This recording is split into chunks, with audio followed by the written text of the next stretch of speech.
另外，要來關心的就是高雄市議員區醫院的紅賽呢，開的這個實在行，是互人檢舉，這是對中國甲越南買入來，該這產地標啊，甲變作是台灣貨，若是賣互餐廳，而且呢，閣哪像有學校咧使用。衛生局目前已經甲這報告送去地檢署，那區醫院是表示講，這是行政程序的誤解，毋是調工的，一切攏會配合調查。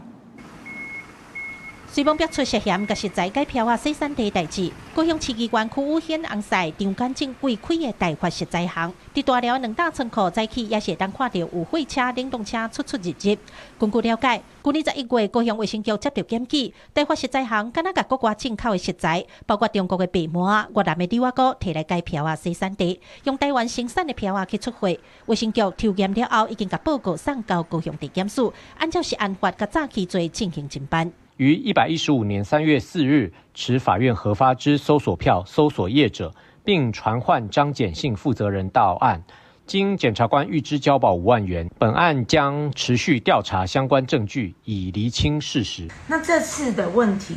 也是來自於之前的行政指導，絕對不是所謂的惡意欺瞞。那我身為議員，我的立場其實很清楚，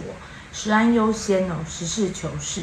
有錯就改。針對外界指控，市議員區務縣也出面替紅賽回應，強調是行政作業定序的誤解，因絕對無調工用洗產地來趁錢的手法，會全力配合調查。另外，業者涉嫌改票的食材，唔有賣給高雄地區的餐廳，佫敢若有出櫃予國考仔用來做營養午餐給囡仔食。有學校家長聽到風聲也真煩惱，呼籲相關單位來做好把關。不希望會看到有一些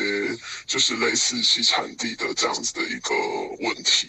畢竟小朋友吃的健康，好好長大是最重要的事。到底是行政定序造成誤解，還是調工用洗產地來趁高空？目前檢調單位等咧釐清偵辦。區務縣表示，只要做唔到，因會改進。而針對大發實在行疑似甲洗產地食材送予學校使用，教育局表示，目前也佇咧調查當中，只要確認違規，相當除了罰款以外，也會甲廠商解除合約。記者柯嘉如、邱超陽、高雄場報道。